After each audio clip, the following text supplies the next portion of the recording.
Good afternoon, good evening, good morning. Good other times of day on planets where, of course, there are no fuck-ups, because there's no fuck-ups ever here from the Batcave. Ever at all. I'm your host, Red Thunder, the fuck-up free, Red Thunder Adam Gerard, and joining me this week in a fuck-up free frenzy, the dad knight, Braden Ahern, who's fuck-up free. You fuck-up free over there, Braden? Hello. Fuck-up free? No fuck-ups here. Loving it very much. Free. And let's throw it over to Probie. Probie, you fuck-up free. Fuck up free, man. And finally, Honey Badger, fuck-up free? I don't know. The night is young. Sadly, I'm not.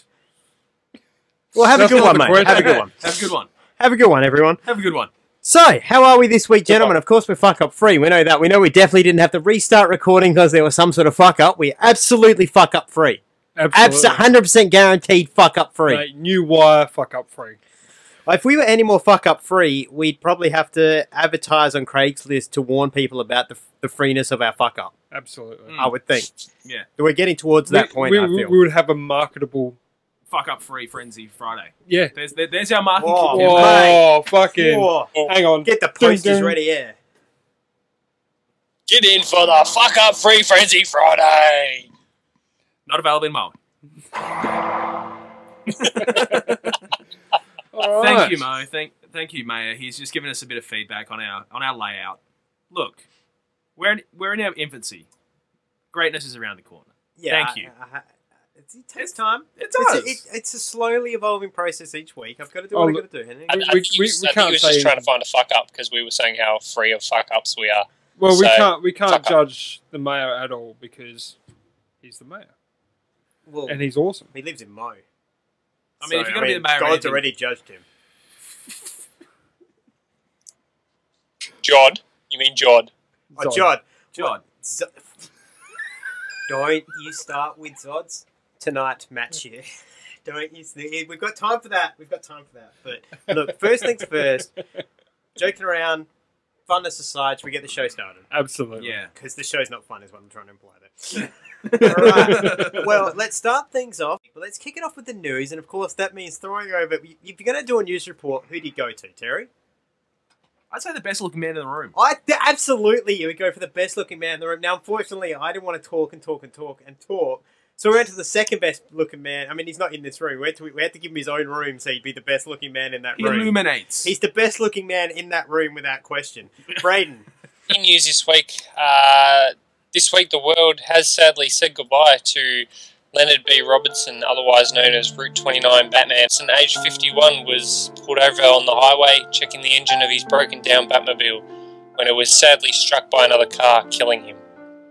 He was a hero to many sick children, and also his 3 own sons, who said their goodbyes. Yvonne Craig, another treasured member of the superhero world, also passed this week. Yvonne Craig played Batgirl in the 60s Batman series. Aged 78, she died in her home after a 2-year fight with cancer, but it had spread through too much of her body. Many of her past colleagues, including Adam West, have publicly displayed their sorrow for the loss of Yvonne on social media. It has been a sad week, I think, and Yeah. when it comes to the Baltimore Batman, though, there are, I guess, just to show there are just as equally amazing people as him in the world. Baltimore Batman this weekend, as in today, or what is it today here? Saturday today? Yep. So Friday in America was due to actually grant a make-a-wish and take a sick child on a ride in his Batmobile and whatnot, but obviously he passed away. Another Batman, a man from Huntington, which was I looked it up on Google Maps. It took him 9.5 hours to drive the distance. Drove down to Baltimore with his Batmobile and his Batsuit and took this sick kid out because in his mind, Batman made a promise. So Batman was there. That's very cool. That sucks. I guess it is that where one hero falls, another one rises, and kudos to both these men. Yeah. And almost to Yvonne Craig as well, because obviously she's a catalyst for why people love Batman. It almost restores your faith in humanity amidst all the bullshit that we go through at the moment. Exactly right. Yeah. But yeah, it's like when I first saw it on the newsfeed on my Facebook page, I was I was dumbfounded. I could not explain. Yep. How like you don't know the guy, but the thing is that like his works, like what he was doing, spoke volumes for him. I was following a lot of these Batmans that are doing rounds for kids with cancer and stuff, and watching their videos and stuff like that. And it's just How much? I mean, this guy put in a small fortune of his own money. I already put in $250,000 into the suit and the car. Yeah, yep. Exactly. $250,000. That's a lot of money. Yep. You know, just to make some kids happy. You know, like. And he did. Yeah, he did. That's it. That's a hero. Absolutely. That is a hero to me. Absolutely. Yeah. So, in amazing news of both wrestling and awesomeness and fun, it was announced this week that the first sighting there will be of the Season 4 Arrow suit will be at SummerSlam when Stephen Amell wears it in the ring to fight Stardust. And on another fun note from today, if anybody happened to go to reddit.com/r/arrow, I believe it was, or /arrow, however Reddit works, basically the Arrow subreddit was taken over by Stardust today, which read with a picture of him in it, and instead of the normal Arrow, here you deserve, it said something like, you have failed this subreddit, and then Stardust up in the corner. So absolutely fantastic. Oh, it's going to be juicy. Oh. So I love where this is going already. I love it, Michael. It's going to be magic for It's going to be so much fun. Oh, it's so good. It's going to be so good. Brain's going to hate every minute of it. That just adds an extra. I'm looking forward to watching it. Yeah? Like I've said in the past, wrestling doesn't interest me really. I look forward to seeing the Green Arrow. No, he's just completely muted. He's completely muted himself. This Steve Meta Knight, he's completely gone. He's probably accidentally muted his mic. His mic's still muted. This is good for you. So in the meantime, guys, what say we kick on like the pros that the three of us not in Mori are. We'll throw it into this week on TV for this moment. What do you reckon? Atomic batteries to power. Turbines to speed. You're ready to move us.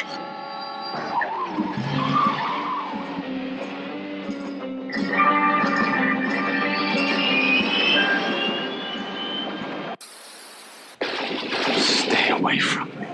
Look, we don't want to hurt you. We just want you to come with us. No! Locked up again. I'm not an experiment. I'm a human being. Don't encourage her. She's got a head as big as the Metrodome as it is. Oh, well, what do you expect? Garlands thrown at your feet? Well, I'd like a 145-foot triple-masted schooner with a teak interior, but hey, Lois. Time's a talk. What's everybody standing around for? It's a newspaper. Not happy hour at Buckingham Palace. Jimmy, never underestimate the need for a good obituary. Oh, great shades of Elvis. What are we here, the Daily Planet? All right, and we're back, and he still isn't getting sound. Still nothing. Something's gone wrong with his sound card, I think. Now, but I believe we've worked out the industrial sabotage has, in fact, I called it. It's come from the mayor, hasn't it? The mayor has chatted to us saying, this is what happens when you doubt the power of the mayor. The power! Of the mayor. What happens? You've upset him. Maybe it's because those hoverboards don't work on. So yeah, I think it was a good week on TV this week. What do you guys think? Yeah, it wasn't too bad at all. Swings and roundabouts, really. You know, there was some things that really impressed me this week. They came out of nowhere. They RKO'd out of nowhere. So anyway, this week on TV. Yeah. Let's start with Batman, because it was the worst one. This episode called The Joker Goes to School. The Joker attempts to undermine student morale at Woodrow Roosevelt High School in order to recruit high school dropouts for his gang of bad pennies by rigging the school vending machines to give out silver dollars and negotiable stocks and bonds instead of milk. I get you. Alerted by Commissioner Gordon, Batman races out to the school. An immediate assembly is made by the school's student leaders, including Dick Grayson. Batman shows the students mugshots of the Joker when suddenly he pops up right in full view of everyone. Batman attempts to arrest him for loitering on school grounds, but the Joker manages to get off on a technicality. Meanwhile, across Gotham City, a bar is held up by a gimmicked jukebox, which, when activated, spouts a double-barrel shotgun. Then two masked hoodlums, actually two of Joker's henchmen, rushed in to rob the bar's register. The Joker reconvenes with his gang at their hideout. Unbeknownst to everyone else, Susie, the high school cheerleader captain, is also the Joker's henchwoman. She arranges to swipe some exam papers so the Joker can use them in a blackmail scheme, and also leads Batman and Robin into a trap set by the Joker. He and his henchmen snag Batman and Robin with one of the rigged vending machines, which instead of giving out silver dollars, locks them in shackles and emits sleeping gas. Batman and Robin are transferred to the inside of a moving van where they are strapped to electric chairs.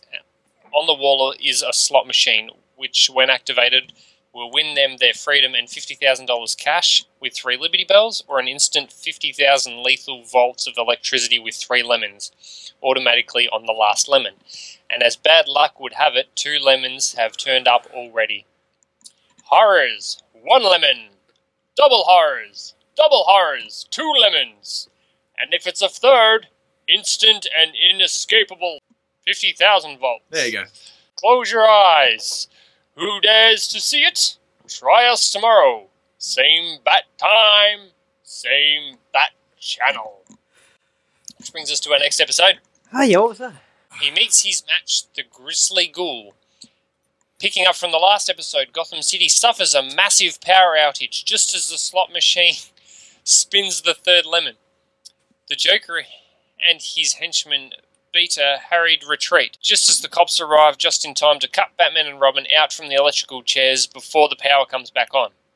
After replaying the audio tape Batman secretly made while in the van, they were able to make out Susie as one of the members of the Joker's crime family. So Robin, in the guise of his true identity, Dick Grayson, an undercover agent, tries to trick Susie into leading him into the bad pennies and the Joker himself. Unfortunately, his henchman Nick catches on and sends Dick on his way, but not before tipping him off on an impending robbery at the local bar. Batman and Robin enter the bar, triggered by the gimmicked jukebox, which reveals a double-barrel shotgun, deflects its bullets with a bat shield, and uses a bomb to destroy the armed machine. They then realise that Susie is in danger and rush to her aid, just as the Joker, realising that Batman is onto Susie, gives her some imported Canadian perfume, which he instructs her to use only after she has planted answers to some important nationwide pre-college exam papers she stole inside one of the rigged machines, not telling her that the perfume has been poisoned. In the gym, Batman and Robin confront Susie and warn her of impending danger. She refuses to listen and slumps unconsciously when she applies the perfume. It is later revealed that Batman and Robin saved her life by using the universal antidote pills in their utility belts, and she repaid them by revealing the whole criminal scheme. Meanwhile, Joker arrives at the school in time to snap an incriminating picture of the Woodrow Roosevelt High School basketball team clutching the exam papers, complete with written-in answers which the team received from a rigged milk machine. The Joker then reaches a new low in crime. He plans to use the picture to disqualify and suspend the otherwise innocent team members for cheating and stop them from playing discotheque in the night's big game, for he bet his cash on the opposite team. With the home players out of the game, the opposing team discotheque would win from default. Batman and Robin suddenly announce themselves from the rafters and inform the students that the exam papers were counterfeit, which they planted, rendering the Joker's picture useless. Batman and Robin then attack, putting the Joker and his henchmen out of circulation. Susie, meanwhile, is sent to the Wayne Foundation Institute for Delinquent Girls. Yeah, so that was Batman this week. Fucking That hell. was Batman this week. brain AIDS, man. That was just something. Brain AIDS? Do you reckon brain AIDS? I didn't think it was that bad. Oh, Fuck, your opinions are shit. man. I was sitting there going, at the start, they called Batman because there was money coming out of the milk machine. Yeah. But the thing is, you Because got to it's get. clearly the work of the Joker. But You would call Batman too if you clearly saw the work of the Joker. It's clearly the work of the who Joker. was the man who actually broke that code as well? Police Chief O'Hara. Yep. Well, Police Chief O'Hara confirmed it because I believe Commissioner Gordon asked a rhetorical question. So, yeah, before we let Braden try to convince us why this was good, I'm going to throw over to Matt for once. Let's hear what you think. I fucking hate this show. It's getting fucking Yeah, but you hate worse every bloody and episode of worse this show. and worse and worse. What made you say that? Okay, tell me something that was good in this week's episodes. Susie's boobs. Tiny little skirts. Yeah, I'm pretty sure that's like statutory rape looking at those. Hey, what was good in this week's episode? I'll tell you what was good. The fact that, like, nobody under the age of 20 gives a fuck about Batman. Yeah, it's all about the dick. I mean, and Batman's megaphone was dope, and the Bat Shield was dope. These episodes of Batman are just getting worse for me. Like, there's 3 seasons of Batman, yet it's starting to feel on par with me as 90s Flash, and that's only got 1 season, so... Yeah, I have a feeling 90s Flash was building up to something, but that's my theory for that. The novelty did sort of start to wear off on this after a few episodes, but I think it was very... I don't know, I found this was entertaining. The entertainment sort of come back in this episode. It was funny. Like, we got to see Dick Grayson pretend to be a hard-ass bloody rebel. How does anybody not know Dick Grayson is not Robin? Yeah. Like, Pardon? he acts... How does nobody know Dick Grayson is not Robin? He just acts exactly like Robin. And, like, when Batman turns up and they're all like, wow, Batman's really cool. Yeah, I told you Batman was cool. Who the fuck needs to tell anybody that it's fucking Batman. He's advertising that for himself as being Batman. Dick is an idiot. I flipped his table. Dick is an idiot. This. Why? This is not the Grayson that we deserve.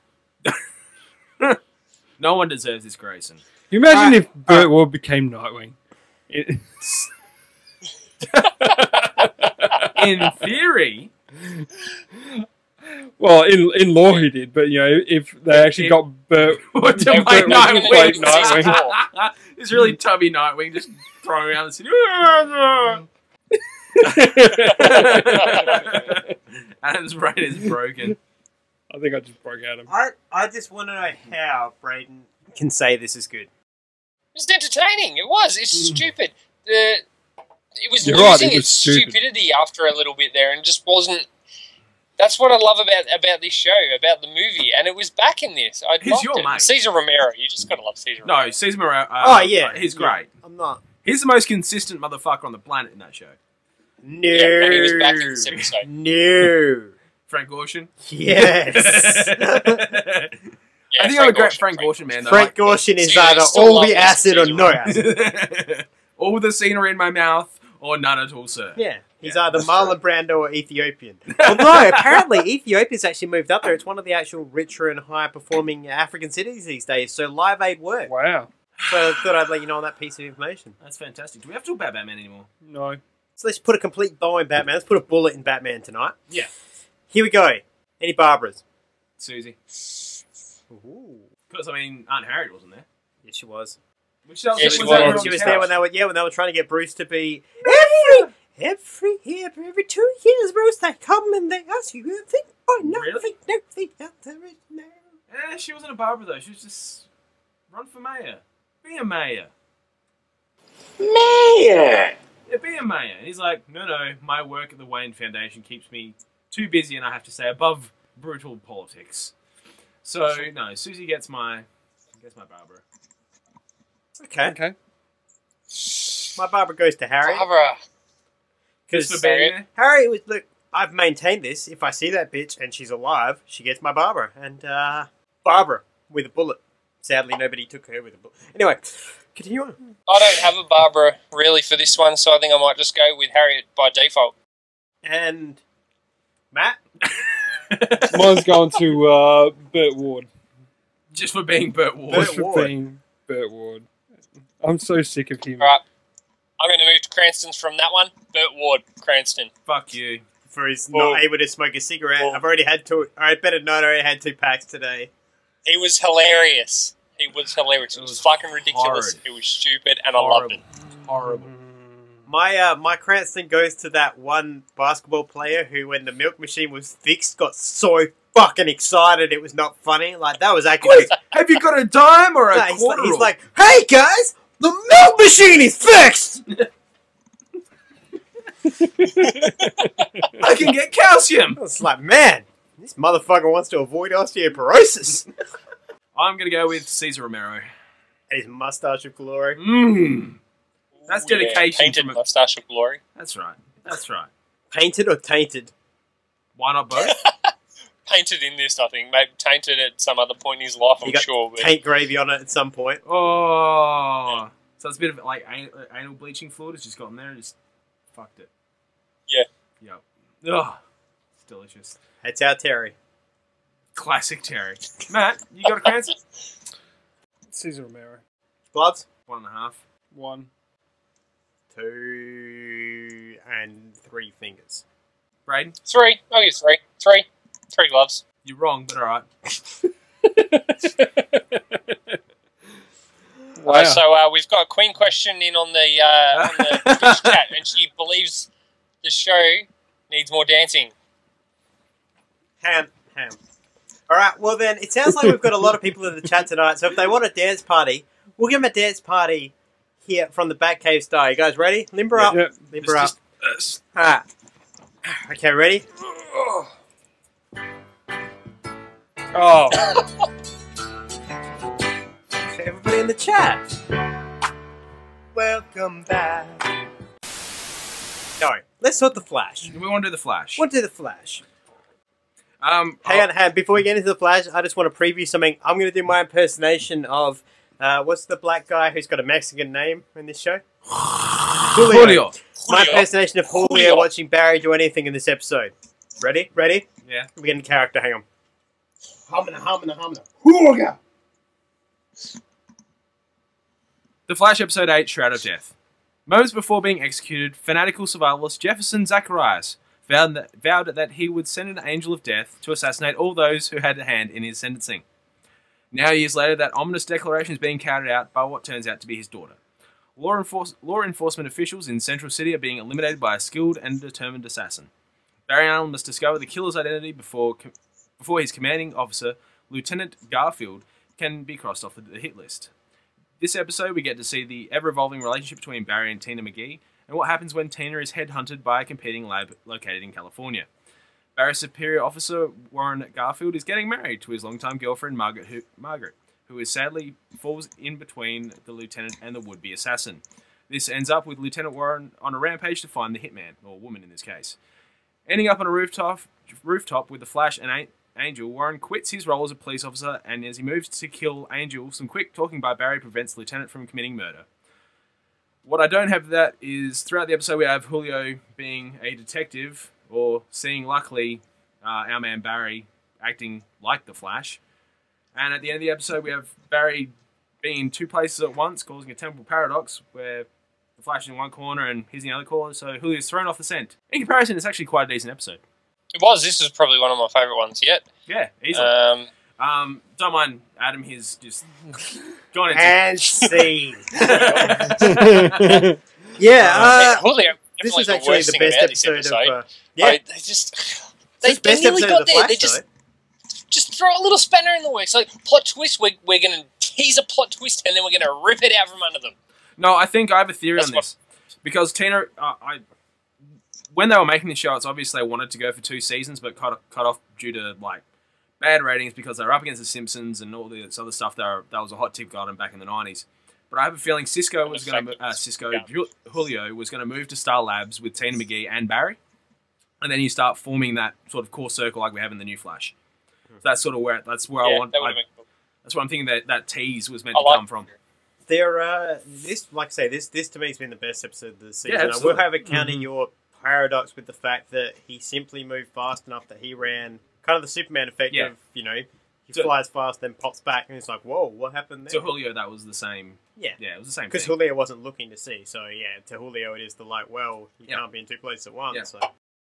Just tune into our YouTube channel at youtube.com/Batcave podcast, and you can see how much shame we do not have. How about on Facebook? Can you see the lack of shame on there? Oh, you can see the lack of shame on Facebook at facebook.com/Batcave podcast. What about if you want to find out about our lack of shame and 140 characters or less? Where would they go for that? That'd be on Twitter at twitter.com/FromBatcave. What if you wanted to write in and ask us personally if we had any shame? Oh, that's easy. You can just email us at fromthebatcave.podcast@gmail.com. Well, yeah, so back to the Flash. See, I don't know what there is. There's not much to say about this episode because it was good, but it was just good because they used the Flash right.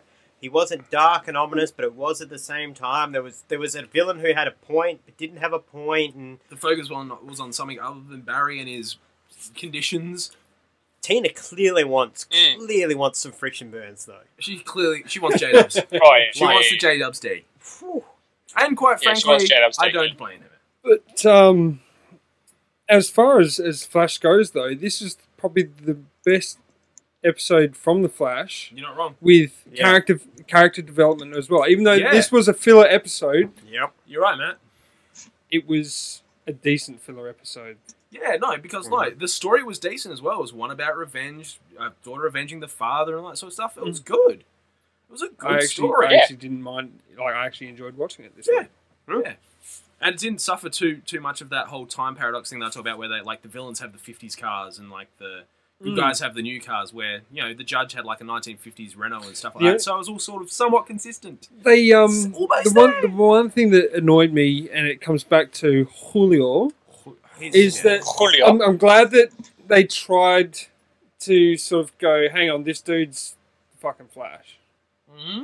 He flashed out of the room with Julio in there, and he still was like, no, it can't be the Flash. Like, right at the end, he's like, dude, you're the Flash. Did you see that? I guess that's believable though. That's the 'cause Flash. Really, but like for instance, let's say hypothetically there is a guy that can fly. Like Superman comes to Adelaide. Yeah. Right. Why? Just hear me out. Okay. So Superman comes to Adelaide, right? And you somehow piece together that it's me, right? And then you come over and I'm like, dude, I'm fucking MS. Like, let's be real. Wouldn't you be like, yeah? Well, Okay, I'll counter that with, because Barry doesn't actually have any MS or anything like that debilitates him. But he's he does. Okay. He has the disability of being a scientist. Okay.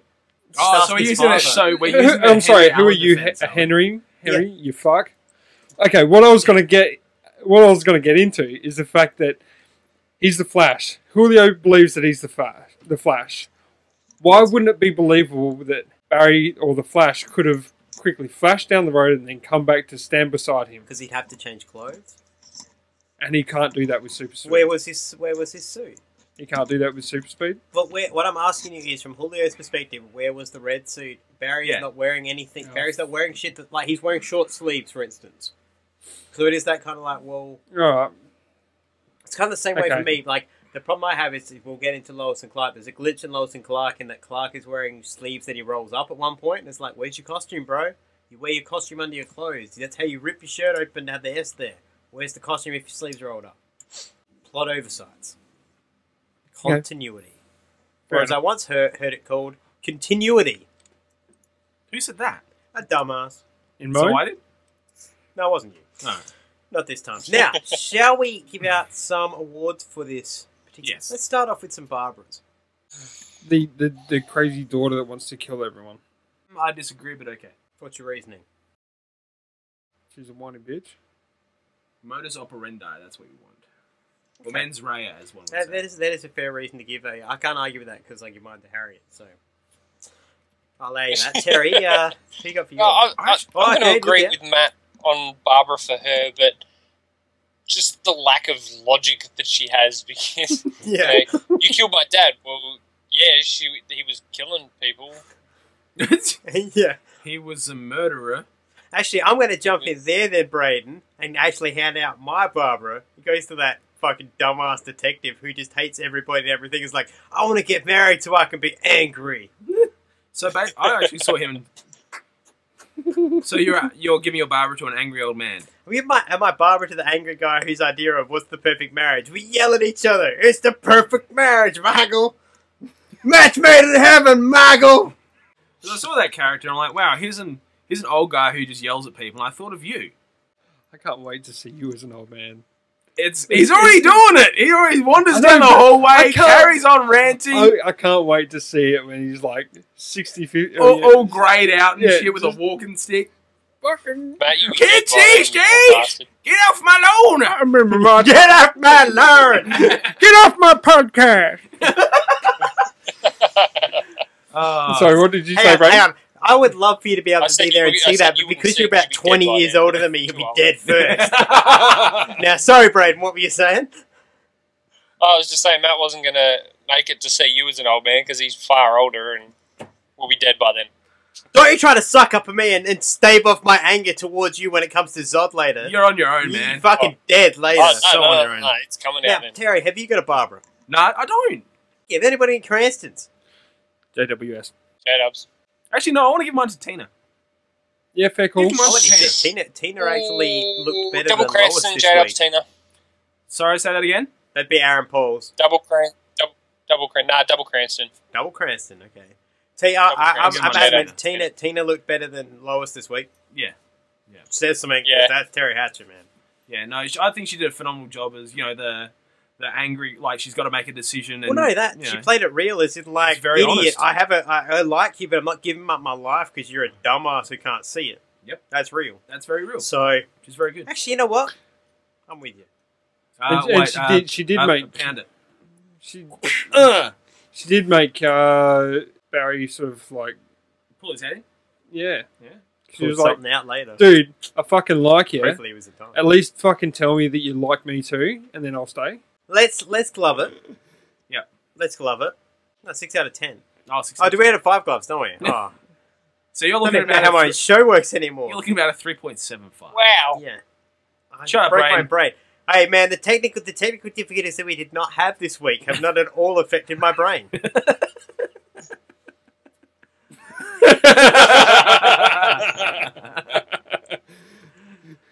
Oh, I'm going to give it a solid 4.5. I reckon.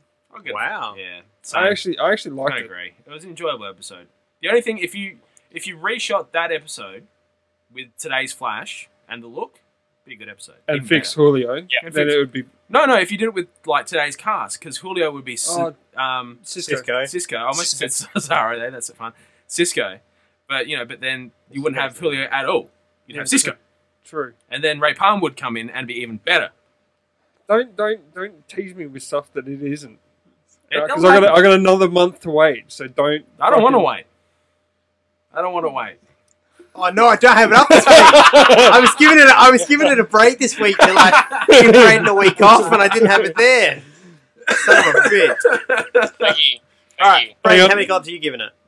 Oh, hang on. Looks like I'm going to give it 4 gloves. Probie's really got a big example of it. Anyway, Doing well.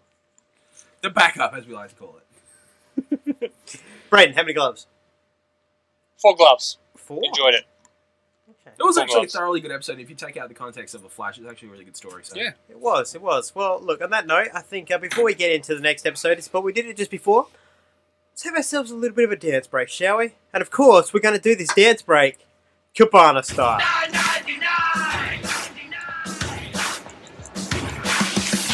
Gives you everything you want to see. Watch it on your tablet or TV. You don't need cable or satellite. On demand pay-per-view streaming all night. Alright, so we're back from that bit of calisthenics. And let's get into what had to be unquestionably, some of the best TV of the week. Lois and Clark. Matt, Episode 8, The Green Glow of Home. Wayne Erig, in a panic, runs to Superman's parents to get Jonathan Kent to hold on to a mysterious box in which contains some kryptonite. Lois and Clark are sent to Smallville to investigate the mysterious government operation run by Jason Trask on Wayne Erig's property. Clark gets his first exposure to kryptonite when his dad opens the box and becomes weakened. Trask captures Clark to interrogate him as he pieces together that Clark must know where Superman is, as they both appeared at the same time in Smallville. Trask later on finds out that Wayne gave the kryptonite box to Jonathan and threatens to kill Clark's parents and Wayne unless Clark tells him where Superman is. Clark has no option but to tell Trask that he is Superman. But when he tests this by pointing a gun at Clark, Freaks Clark the is fuck out. yeah, Clark is still weakened by the kryptonite and kryptonite exposure and is fearful for his life. Trask believes that he is lying and sets the fire to his parents' house, in which his parents and Wayne are bound inside. Just as this happens, Jimmy turns up and runs into Lois, who tells him about Trask and then uses his supersonic Superman finder watch to point. At which point Clark hears this and realizes that he is back. and saves everyone. Anyway, he turns to Trask and tries to grab him. Trask opens the box with kryptonite and weakens Superman again. Clark manages to grab the rock and throw it into another rock, destroying the kryptonite, and then has a fight out with Trask, which ends up with the sheriff of Smallville shooting Trask and saves the day. What's the guy's name, the general guy? Trask. Jason Trask. Douchebag. Big What? douche- Why is his head so fat and plump and like I've swollen? just worked it out. No, I've and the worked rest it of him out. isn't a turtleneck pushes it up? The Jeremy Renner effect. He's an overhydrated head. Inverse Jeremy Renner. I broke so many codes. He looks hideous, doesn't he? He's a fat-headed sumbitch. Is there blood coming out of my ears right now? Because that like melted my brain. Yeah, I don't like that guy. But there was something I did like. And Terry, you asked me to put a picture on. It's one of the few weeks you've been prepared, I must admit. So it got me a little bit excited. You asked me to get a picture. So I'm going to bring it up on the screen. You can tell us what it is. So here we go. Your picture. Perry White in his barefoot glory meditating in his office to the sounds of kookaburras in a rainforest. I'm not getting hugged. Jimmy! Jimmy! Don't ever hug me again. Oh, I'm not stressed. not stressed at all. But yeah, it was one of the more funny parts of the show, I actually. reckon that seeing him meditating, listening to kookaburras in a rainforest is about as awesomeness is on par with Batman riding in on a horse. I'll agree with you on that. I'll agree with you on that. So yeah, absolutely had to jump in and give you that picture because that was some great stuff. It was amazing. In fact, just one more time. Just look at it. It's glorious. It's a picture. In fact, if he was bald You and know wearing what? an orange You- robe, that would be Buddha. The only thing that would make that picture better is if you had the toothbrush in one hand and the cigar in the other.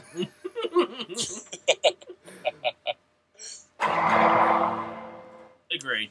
All right, so let's talk about this episode of Lois and Clark. Like I said, it didn't make sense that he has the suit on underneath, but I loved Clark in this episode. I love the Kents. I love how like Clark shows up with Lois and Pa's like ready to just sit down and talk. Martha's like, get the fuck out of here. I like how Lois has just offended everyone Just in the assumes whole everyone's fucking stupid. in the whole fucking town. He's just in. What was the fax thing? machine. Oh, the fax. Oh, it's a facsimile. You send a piece of paper. It's all very technical. No, I just want to know if I need to put paper in it or not. It's just like, Lois, you bitch. Yeah, that's Lois. Yeah, that's Lois. Jerry Hatcher looked fine as a country girl. Mm. She does. That was very well said. All right, let's move on. That's what she said. Yeah, moving on. I really like Trask. I like to hate him as well. I'm sad that he's dead. You don't like him at all. No, I like to my hate two favourite episodes of this season so far have been the two with him in it. I love him as a villain. No, I like to hate him. That's what I'm saying. I love to hate him. He's a good villain. Oh yeah, He's good. He's a good villain. I can see Adam like just about to rage there or something. What's going on? You fuck up, mate. You, let me tell you something. There is clearly some sort of fucking toxic contamination has seeped into the ground and into the water at Mo and affected your fucking brain chemistry. You dense, dumb. Let me ask you something. Are you dense? Are you retarded? Because you're not acting like the goddamn Batman. You're acting like a fucking joke. How could you like a dude who looks like they put a fucking bike pump in his fucking ear and just went to fucking town? Just fucking went to town. And the fucking only thing keeping inflated is the neck of his fucking shitty fat man skivvy. Looking like a fat inverted fucking Steve Jobs. Coming here telling me this shit. I'll fucking come to Mo and kill you. Now what did you say? I'm so glad that the rage is directed at someone else other than me this week. It's great. It was great. It's I great. think I'm going to be copping it all night. I reckon. I think so. You're a fucking idiot, clearly. Now, what were you trying to say? Because I was busy pointing out the good things, the right point of view to the listeners and the viewers. What is it that you had to say? Trask was a good bad guy. I liked him. As a bad guy. And I'm sad he's dead. As a bad guy. I found him more threatening than Lex Luthor in this series. You what? Oh, I'm sorry. I'm sorry. You what? I'm sorry. More threat. Say that again. Lex Luthor. It's been fun. Right. Ladies and Well, gentlemen, he needs Thunder to. is out.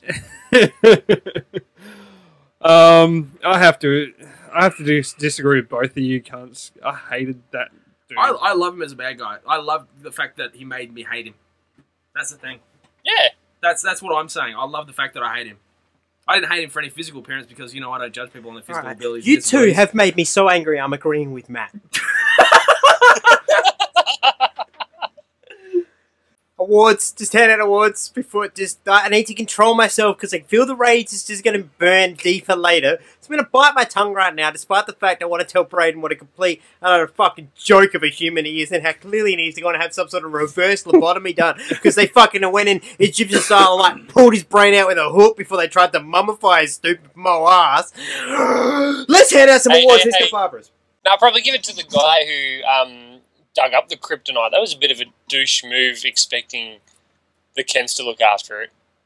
Yeah, but he didn't squeal on the Kents. I mean, come on. What was it? Yeah, I know that. That is true as well. Okay, so That is the fruit serum. What is it? Sodium pentothal. Sodium pentothal.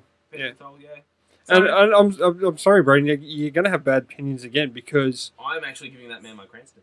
yeah. I'm jumping ahead. I'm giving him my Cranston for not squealing. Okay, well, who's your Barbara? Yeah, that's a fair point there. That's a fair. I just don't think it was a good move giving it to him in the first place. Anyway, Jason Trask gets my Barbara. That's it. Shit villain. It's a good answer, me too.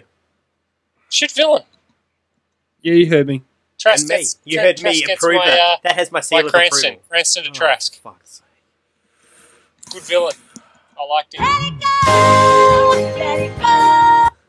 I would like to give Braden a Henry Allen Retro Award for dickery for this fucking opinion, please. I think that's the first of Does it many to be speak dished here? out tonight. Oh, Barbara. Is that wrong? Yeah. Barbara. No. Fine, I'll give No, I it don't to think Trask. Good. Fine. Well done. Fine. Thank you for making a Fine. good decision. You fuck shithead. Fuck you. Fuck you too. Wow. Yeah, look, angry show tonight. Okay, glove rating. 4. 3. Yeah, I agree. I with like Kryptonite. I I like the- Dean Kane's selling of Kryptonite as well. Yes. And I like Dean Kane's I'm Back Baby and everything. Dean I Kane's... like how he fucking struggled. And I haven't to given pick- out my oh, Cranston either. Just a second. Sorry. Jumping ahead. Park can't. Go ahead.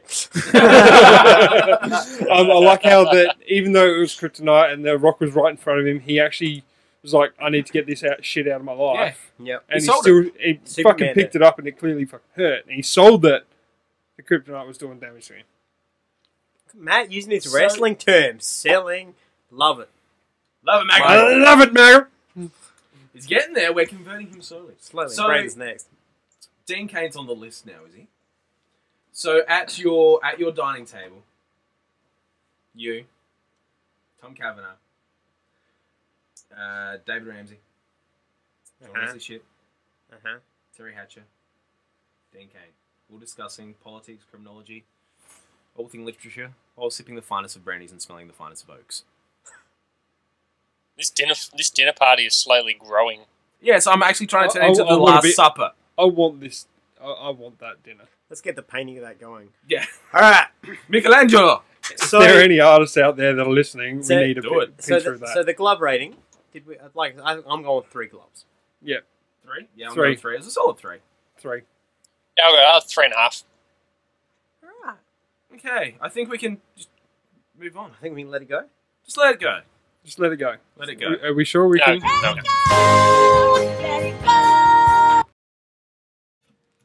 Welcome back. All right, round 2. Now, I know we started off part 1 of the show on a bit of a somber note, but unfortunately, I have to start part 2 also on a very sad note. I forgot to mention I got so wrapped up in yelling at Braden about how wrong he was about the episode that I forgot to mention quite a sad fact that came out of Lois and Clark. So just a moment. I feel this deserves some background music because it's time to pay a bit our last respects and memoriam to something that made our lives better. So let's give it its respect. And that is that this week we lost a very dear friend to us here from the Batcave. And as of this episode of Lois and Clark, Dean Kane's mullet has officially been removed.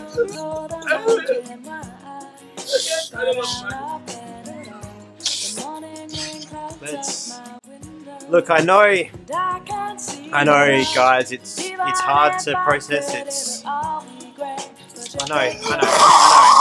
know. Fred, it's alright. It's gonna be alright. We'll always have the memories. We'll always have the memories of the mullet, so it's gonna be okay, guys. Alright, moving on. So, this week, for the movies, the movie, I want to watch the movie. We looked at something a bit more recent than what we've been looking at for quite a while, I feel. It felt like a bit of a time jump. It was good. So, what do you reckon? Should we get into it? Balls deep. Should we get into it, fellas? Should I start the package? Let's get into this.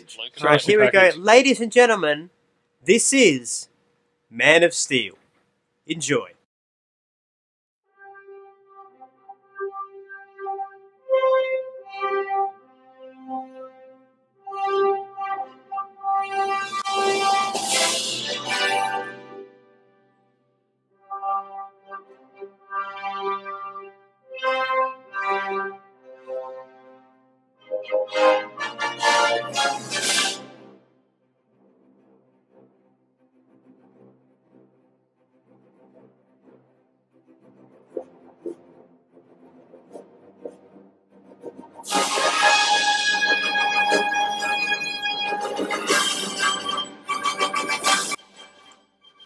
The planet Krypton faces imminent destruction due to its unstable core, the result of depleting Krypton's natural resources. The ruling council is disposed by the planet's military commander, General Zod, and his followers during a civil coup d'etat. Knowing the artificial population control and isolation have ruined their civilization, scientist Jor-El and his wife Lara launched their newborn son Kal-El, the first naturally born Kryptonian child in centuries, on a spacecraft to Earth after infusing his cells with the genetic codex of the entire Kryptonian race. After Zod kills Jor-El, he and his followers are captured and exiled to the Phantom Zone. However, they are indirectly freed after Krypton explodes. Kal-El's ship lands in Smallville, a small town in Kansas. He is raised as the adopted son of Jonathan and Martha Kent, who name him Clark. Clark's Kryptonian physiology affords him superhuman abilities on Earth, much to his confusion. Despite his isolation from the rest of the community, he eventually uses his powers to help others. After revealing to a teenage Clark that he is an extraterrestrial, Jonathan reveals his very real concern about social rejection and forewarns him not to use his powers in public. Several years later, Jonathan dies in a tornado while refusing to let Clark use his powers to save him. After Jonathan's death, an adult Clark spends several years living a nomadic lifestyle, working different jobs under assumed identities, anonymously performing good deeds and struggling to cope with the loss of his adoptive father. Clark eventually infiltrates a US military investigation of a Kryptonian scout ship in the Canadian Arctic. When Clark enters the alien ship, he uses his Kryptonian control key from the ship that brought him to Earth, which allows him to communicate with the preserved consciousness of Jor-El in the form of a hologram. Jor-El reveals Clark's origins, the extinction of his race, and tells Clark that he is sent to Earth to bring hope to mankind for a better future. Lois Lane, a journalist from the Daily Planet newspaper who is sent to write a story on the discovery, sneaks inside the ship while following Clark and is rescued by him when she is injured by the ship's security system.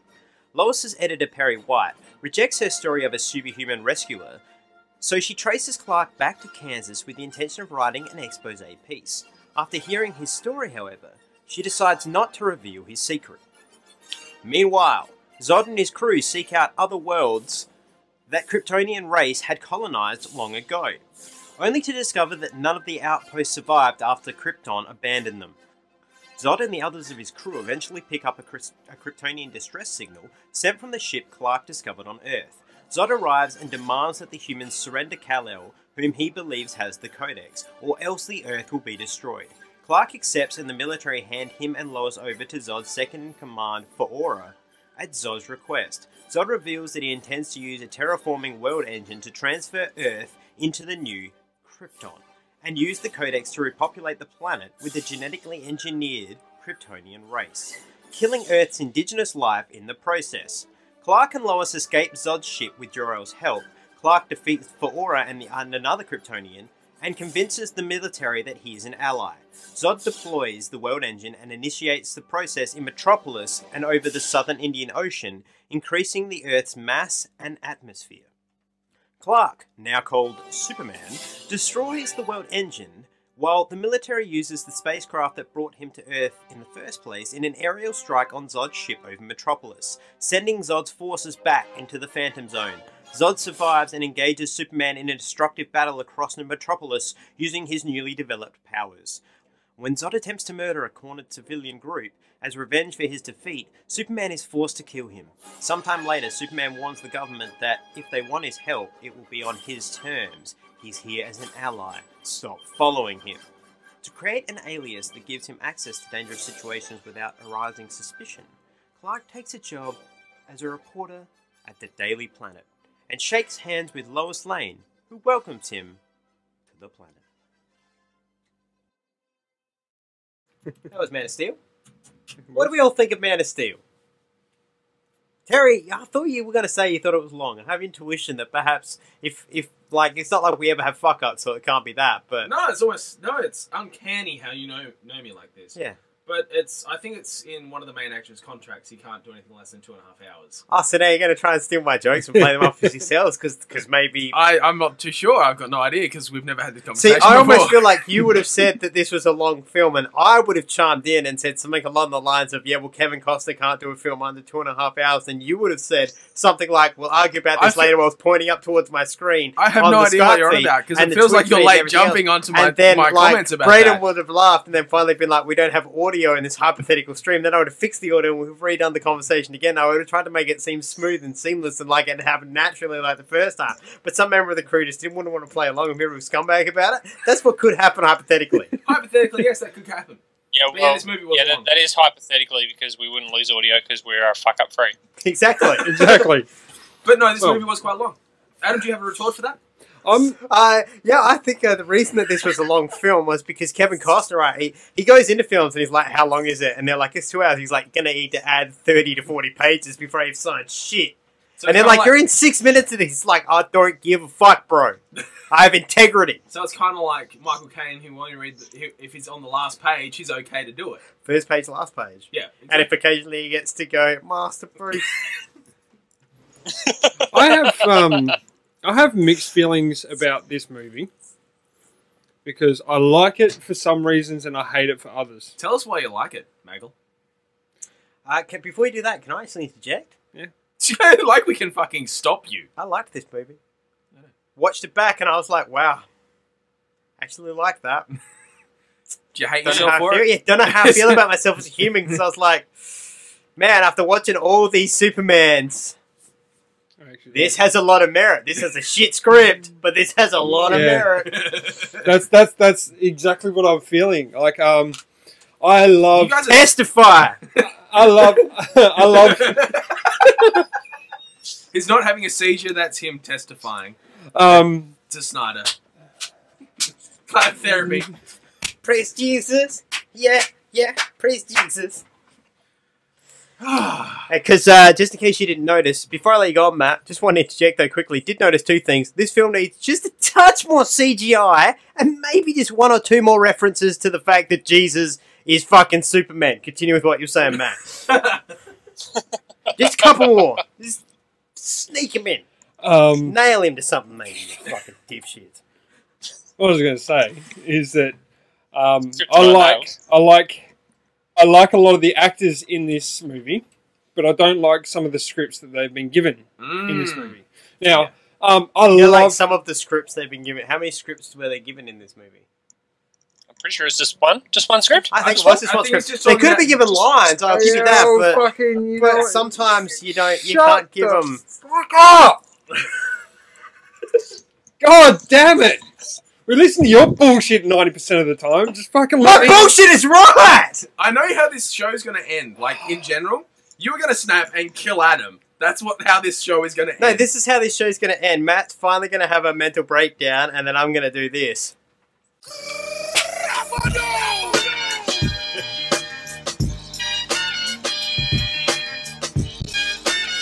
The champ is here!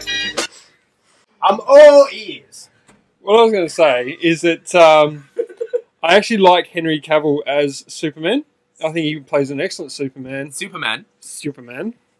I like the actor who plays Lois Lane, but Lois Lane in this movie sucks fucking dick. Hopefully, for Clark's sake. I like the actor who plays Zod, but I fucking hated Zod. Pump the brakes. Pump the brakes. I was listening, I was beard stroking, I was agreeing, I was nodding. I was thinking, yep, he's onto something here. He may have cracked the code. Zod is shit in this film. Absolute fucking shit. And Michael Shannon has been good in one film because that one film was called The Iceman. All it required him to do was to exactly mimic somebody who sounds almost exactly like him and acts completely fucking wooden and sociopathic anyway, so it was fucking typecasting. But in this is how he reads certain lines. This amazing actor, okay? I am going to rebuild Krypton on top of his bones. He's got the wrong emphasis. As opposed to, I will rebuild Krypton on top his bones, Jor-El. But no, he's just like, I will find him! I am Zod. It was not false. I am angry! I would have paid money to see Ian McKellen play Zod. Ian McKellen would at least be menacing. He's not menacing. He doesn't do anything. And then he's like, you'll have to kill me. I have nobody. I'm Zod. Look how angry I am with my face scars. I'm going to let that one. Continue on with your point. You like Zod as well. Yeah, the way he spoke and everything. It was just he was this angry man, and that was his way of, I don't know, doing his thing. It's like feel it. None of it. Zod didn't feel real in this film. Superman felt real. Like I believed that guy as the most powerful person on the planet, and just the calm and the poise in his eyes and everything. I believe Lois to a certain degree. I believe why she believes this ideal of Superman. I believe the shit out of Perry in this. I believed fucking the army guy. The army guy from Criminal. Lord, thank you, SVU. Yeah. I believed him as well, but I didn't believe a single moment of Zod. He was just like, well, perhaps how much are they paying me? Well, if I yell, will that make me seem angry? Okay, but I'm not really that muscular. We can put a suit on you so you seem muscular. Yeah, fuck it, that'll be better than working out. Whereas Henry Cavill was like, let me eat fucking nothing but chicken. I mean, all the fucking chicken. In fact, give me a picture of a Sherman tank. I'll get to that stage. I'll pump the Sherman tank. Okay, while we're on that. That's right. Ointment. My nipples, they hurt! They hurt when I twist them! They're twisted pretty hard. No, why they're fucking twisted over this shit? Enlighten me. Why they're twisted over this shit? There's a bit at the beginning where Superman, and forgive me if I'm wrong, Superman is like basically almost unlimited power, right? Almost. And he can lift pretty much any. He can lift fucking buildings from ridiculous strengths and shit. But he strains under the weight of an oil tanker that's falling over. I think that could be a physics thing. I agree, that could be a physics thing. Because no matter, even, I think it's Neil deGrasse Tyson who said, even if there is a God, God still has to work in the realm of physics. Okay. So if you look where he is, if I'll do this to the camera. So I've got Henry Cavill here, running along. And like he's right next to the fulcrum.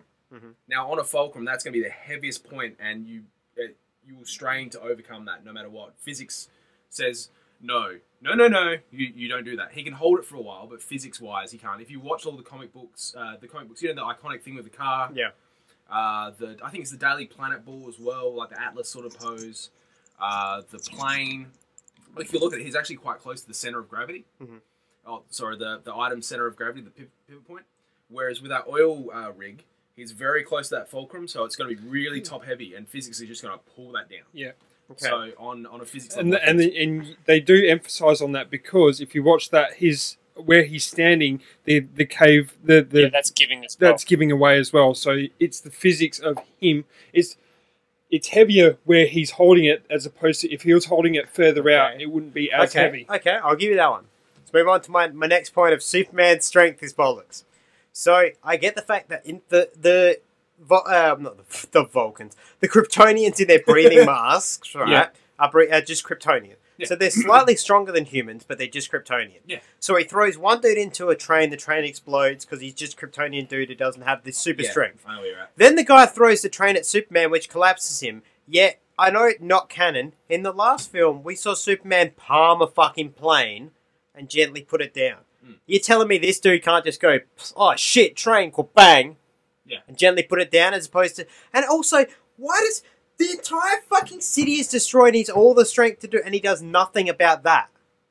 Yeah, that annoys me. Just, that bit, I can see why Batman is so fucking angry in this sequence. Yeah, I agree. Exactly. I'm angry. I watched the film and I'm like, man. So when the first time I watched it, it was like there is so much civil destruction in And it's just rebuilt at the end of the film. They start the building's up and running. Okay, everybody's fine. Okay, Smallville and fucking Metropolis. What this once again another film where New York gets wiped off the map. I'm just saying, maybe just maybe 9/11 happened because you only make fucking films when New York is attacked. Armageddon's a good one for that. Yep. 2 fucking meteorites straight through the Twin Towers. I'm just saying, maybe if you attacked somewhere besides there, just test it and see. Do a decade in LA. Do a decade in Detroit. You can afford to lose Detroit. Do a decade in Detroit and see what happens. No, I agree. The destruction is bullshit in this. The destruction is majorly bullshit in this. Oh, sorry. I agree. Thanks, Terry. But yeah, okay. Look, that's what I want about Superman's strength. It's just so inconsistent. Yeah. No, I agree with destruction, but I do like sometimes they do actually put the hey, guess what? Physics is real thing in there. I wouldn't. But I guess okay, if physics is real, fine. I don't have a problem with that. The train is the one that doesn't make sense. Oh, He still should be able to, and cars and shit. He should just be able to palm. There's another point where physics failed and Superman's strength failed is when he got booted through an entire floor of a building and he went through about 6 buildings. Or you watched, they fucking took out a whole line. What was it? Newton's second law: an object will stay in motion unless an equal and opposite forces applied to it. At that point, he should slow down. Yeah. Well, he should also, you think, you trail arc off, down, not just go doosh. Yeah. Like you throw a ball up and it has like maybe what half a second at the actual apex before it starts dropping. So you should have gone. Even if it's like Superman and he got hit really fucking hard, but I reckon he'd at least take 2. He'd have to be thrown supersonic to actually keep a straight exactly. He'd have to be thrown supersonic. So I can believe it. I also found it. I liked those certain elements. Like I like when he went to take off and he break gravity. You can see the gravity around him start to swell before he'd push, and the fact that he worked out. It's that in the comics they say Superman doesn't fly; he jumps and just kind of hovers, and you can see that he learns to hover, doesn't. Yeah. And the other thing, just for a slapback league, goes absolutely take the floor. The absolute best thing in this film, Superman every time he breaks the sound barrier makes a sonic boom. Yeah. Oh, yeah. The one thing the CGI was allowed for. Got right. I want to hear Brayden speak. Tell me what you love. Like I've said in the past, I'm not a big fan of Superman as a whole. I like a lot of DC in general because it's very dark compared to Marvel, and this was a much darker version of Superman than what we've seen in the past. There was a lot less. Pardon? I was wondering if you're talking about the colour saturation, because that's my main beef. But, sorry, keep going, man. No, I'm talking about, like, the whole feel of it, Superman killed a dude. He has a body count. Yeah, he has a body count. And the fact that the city was just fucking destroyed and he didn't fly around the Earth to fix it at the end. Because he's not Christopher Reeves. This is what I mean. It's a darker movie. And he didn't kiss Lois. He did. Not to erase her memory. Yeah. He just kissed her to get his bang on. Yeah. What did you think of Zod? What do I think of Zod? I liked Zod. I guess I can understand what you're talking about, his acting style, but I'm thinking as a whole, he was threatening, he nearly destroyed the fucking world. Yeah, so that, the world nearly got destroyed, Superman nearly got killed, he was threatening to me. I'm going to counter that because I don't think that Zod was threatening. The World Engine was more threatening than Zod. Yeah, absolutely. Yeah, but Zod brought it. It was Zod's plan. Okay. All right, we got to let him talk. He's going to lose his... Come on. Come to the mic, big boy. Come on. I'm trying to remember what I was going to say. All right, well, I actually like Zod, but not as Zod. But as Zod, I think Terrence Stamp still holds that. That was what I was trying to slide up to the table earlier to ask was simply, Braden, these two Zods. We've now seen, within weeks of each other, both the Zods. Can you honestly tell me that the Zod we saw today was anywhere near Richard Donner, not Lester, Richard Donner Zod? Because Richard Donner Zod scares the fuck out of me even now. Yeah, this guy, look at him, I'm like, why am I scared of you, Scarface? Have a cry, you shit beard. See, for me, I mean, Zod, I like Terrence Stamp Zod because he carries himself with a flow of almost affluence. Right, look, we've done a lot of talking about him, so look, I'm going to solve this problem once for all. We're going to look at Zod right now. We're going to go in depth. So here we go. Bang. There he is. Look at that fucking shithouse glued on beard, that shit fucking wig, his shit fucking eyes that don't point the same. Anybody else notice every guy on Krypton has eyes that point in fucking the wrong direction, like Steve Buscemi and fucking Big Daddy? I will admit, I do like the suit.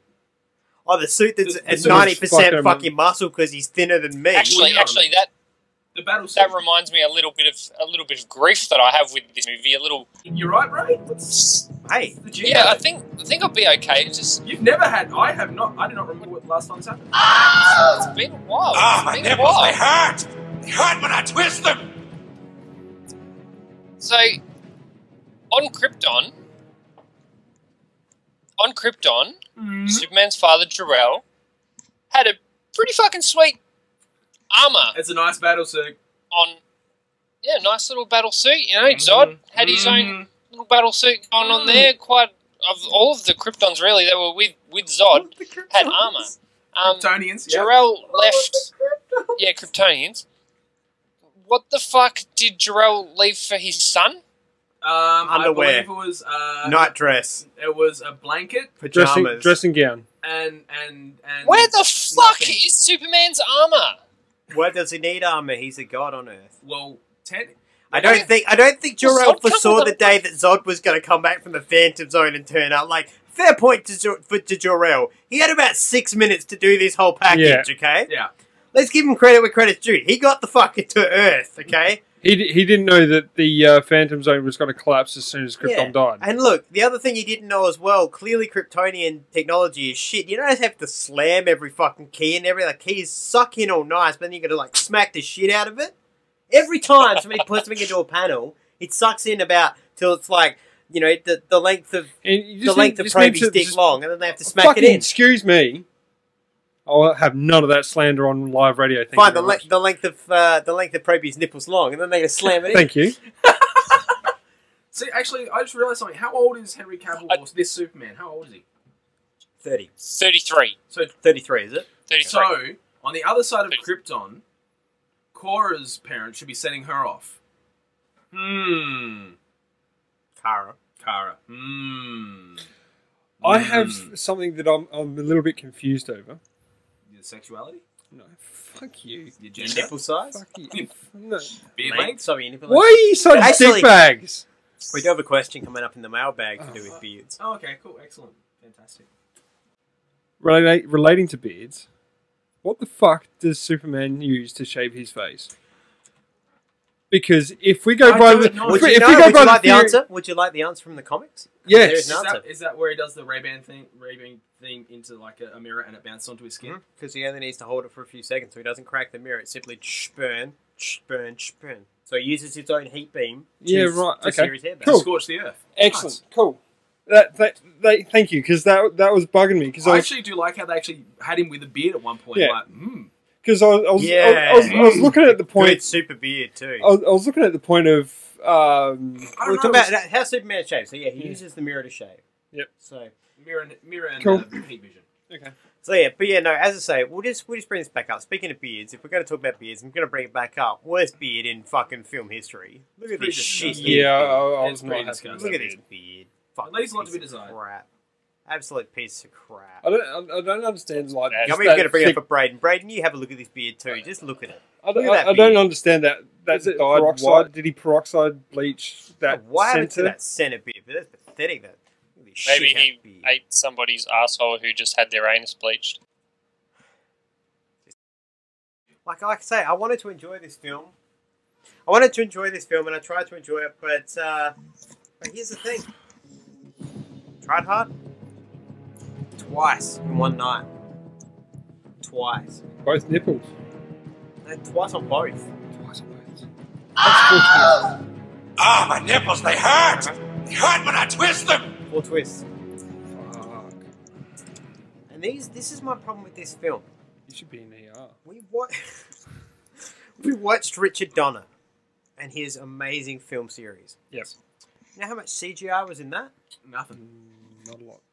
0. No practical effects and stuff like that. This film was all CGI, and it's just... It's annoying. Like, I get this point. I want points. Like, I get, flying off in the air and all that sort of shit, but there's just so much unnecessary CGI. I'm just tired of it. It's almost Michael Bay. Yeah. Yeah. It drove me nuts. I'm just watching like, oh, for fuck's sake, do one practical effect. Because, like, Russell Crowe's reacting to a fucking green screen. All this makes me think of, there's a video I saw of Ian McKellen on the last Hobbit film, and he's by himself in a green screen room, and he breaks down crying, and he just says, I didn't become an actor to talk to blank space. You react off of other people and off of things, and saying to your actors, well, I expect you to just be by yourself in a fucking green room and react. Fuck off! Yep. You're taking away from your film, Snyder, you pathetic fucking hack. The thing I'll add to that is that just bullshit. This sort of upsets me and stuff like that. But why? Because it's produced by Christopher Nolan. Why do you follow the same dark color saturation pattern? Superman's meant to be light. Exactly. It looks like looks like The Dark Knight.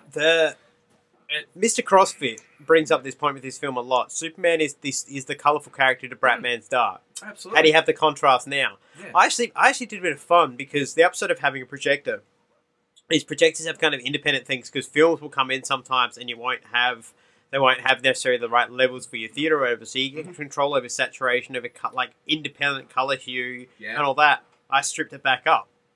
I watched this as a Superman film. Like pretty much, the way I did it was to match the blue in his film to around the same colour as Chris Reeves' blue. Yeah, look good. And once I got that, it looks lush. Like Smallville looks incredible. Yeah, because it's all green. It's green and corn and just beautiful. Mm. See, that's what annoys me about this. I mean, they wanted to follow the formula from The Dark Knight, and it just annoys me because Superman's always been that symbol of hope. He's bright fucking blue. Well, the S means hope. Fucking Jesus. It's not an S. So it's one of the most annoying things I've ever seen come out of like a franchise, like a DC franchise, it's just shits me to fucking tears. It really does. It's giving you the hiccups. It's giving you the hiccups. It pisses you off so much. It has. It's just really annoying. See, all I can think of, they say, oh, look, S means hope and all these other things, right? That's what they say. That's why, in fact, Russell Crowe says at one point,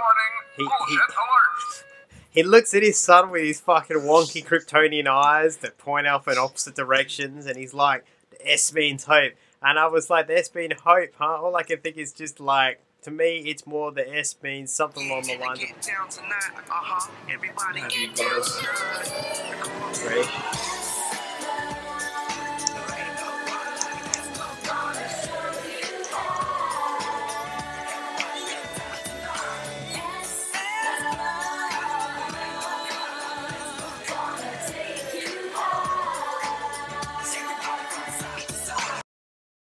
What else is there to say about this film? Like, I feel like there's rage coming, but it hasn't really come spiraling out. So let's really tear this open.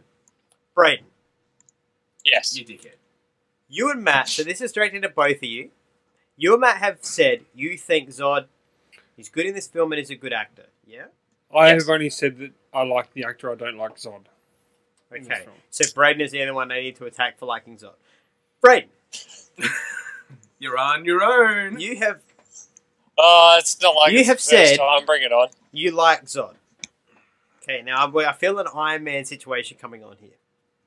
Hang on. Hang on. I got something for this. Continue. Dr. Stupid. Can you press that? Braden, let me try something up here. On the count of... Put your visor down. On the count of 3, lift your visor up. 1, 2, 3. Ask Dr. Stupid. Brilliant.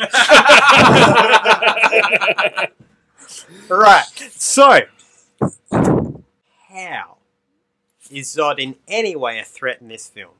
Because you know who's an actual threat? The crazy chick who tries to kill SVU man. SVU general guy. Is Yeah. that Island? Yeah, no doubt she is. You know, her and the other fella kind of reminded me of the two who were with Zod in Ursa and Superman Non. 2. The big dumb brute and the chick. Ursa Yeah. and Non. Those two were more of a threat than Zod. Those two were, yeah. I Non love was more of a I threat love than any Non. Kryptonian in this film. Oh, They were more of an immediate threat, I think. They were minion threat. Immediate. They were Oh. more of an immediate threat. They were there to kick ass, whereas he was sort of behind the bigger picture with, you know, the world engine and destroying the planet. World Engine is a big I can't- fucking piece of I can't shit. with this in his face. That... No. Mm. No, Brett, no. I'm not going to let you try to besmirch the viewer's mind and brainwash them with this absolute fucking bollocks bullshit dribble. No, he's not a threat. His fucking machine is shit. His plan is shit. And he's an absolute fucking bitch tit. I'm sad. I'm going to kill every human because I'm sad. Grow a fucking better beard. Matt doesn't fucking try to kill people because he's got a shit beard, Zod. Fucking grow a set of nuts, mate. Congratulations on your beard thickening up, by the way, Matt. Thanks. The general in question from Law and Order is Nathan Hardy. There you go. It's Colonel Thanks. Nathan Hardy that he tries to kill. Here's a quick question for you. Exactly. Dr. Emil Hamilton. Yep. He's a canon character, isn't he? Yep. And there's a reference to the mints in his pocket. Now, to your knowledge, that's actually in the comic books, isn't it? Yeah, He's like a that's fan probably of one the to mid- better ask CrossFit? Mr. CrossFit, but I would say that So I'll yeah, post that out to you. I'm pretty sure that Emil eats. So I know that ultimately Emil is the head of Star Lab. I think it's Star Labs. Oh, cool. Star, I can't remember. Basically, whichever labs it is that Superman ends up going through all this tech through, Emil is the guy that works with Superman and helps Superman understand his limits. When Superman dies in the comic books, for instance, Yeah. Emil is the one who works out that he's not actually dead. He's just hibernating. He needs the rays of the sun to come back and Yeah. all that sort of shit. Excellent. I was just going to ask about that because he's an interesting No, character. he's a canon character and a very important character Excellent. in the long run. Anyway, don't mind me. I'll slide back and let you two have at it. The World Engine was a shit. The World Engine was a joke, That an was. absolute joke. Look, what else did he have to work with? His planet was fucking destroyed. Okay. It's He spent clearly... 33 years working on that plan, alright? Okay, Braden. Superman can live on the fucking planet. Right? And it does say that he was on the planet and his He lungs were... adapted to our He atmosphere. adapted to our atmosphere. But 30 seconds later in the film, so did fucking Zod. Yeah, like he So explained why it. do you He need spent to- why- his entire life honing his skills and stuff. But so. why do you need to adapt? Why do you need to change the planet if you can adapt to it within 30 seconds of taking the fucking mask off? Yeah, he can. Because Infants are slightly different to a full-grown male. But he fucking did it. Okay, so he's got superhuman strength because he's close, because our son is closer and younger. So therefore, the other three, there's no in reason think why I the have an other two answer to your can't question. fucking do that same thing. I gotta take a slightly nerdy detour to get there, but I think I have an answer to your question. Yay, Have you seen, road trip. Do you watch the Star Trek films at all? Yes. You seen Star Trek 2, The Wrath of Khan? Yes. Okay. The Genesis device? Yes.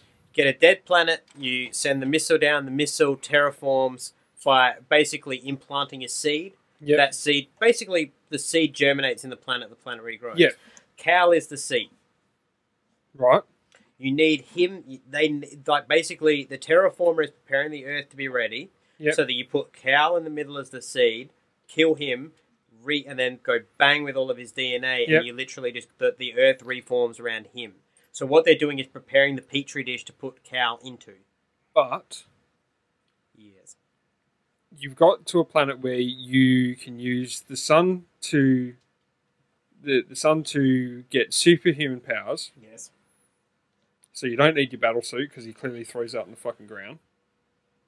He Did you adapts notice to it the- later but on. did you notice the sun was getting bigger, meaning that they'd be even more powerful? They were making the sun. They were making their proximity to the sun closer, so that the sun would get bigger. Ultimately, See, they were okay, making that Krypton makes better. that makes Because more think about sense. it, they but- said they were adding density to it and all Yeah. sorts of shit. They were making the Earth bigger because therefore you would have more access to the sun.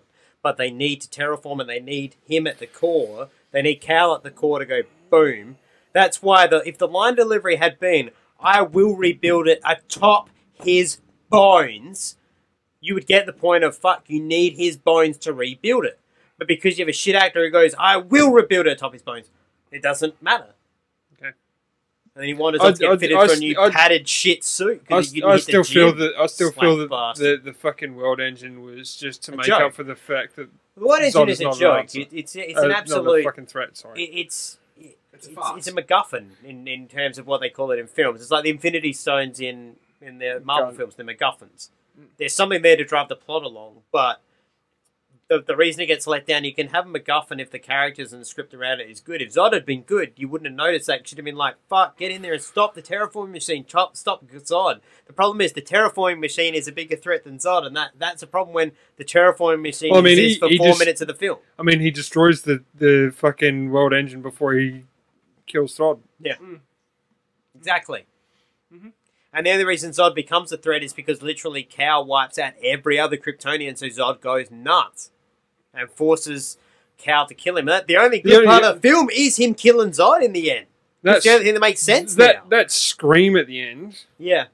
Fuck, that sold me. It's up there with Chris Reeves. Yeah. And I was watching as well on the scene. He did that probably about half a dozen times through this movie, I'm pretty sure. Yeah. But the one with the echo, like, he did scream a couple of times. The primal scream. But the primal scream where there's a massive echo it's very is similar in the train to, station. going back to Star Trek, in the Star Trek, they talk about when Klingons mourn, they scream to warn to warn the heavens that a warrior is coming. Yeah. It's that sort of a scream.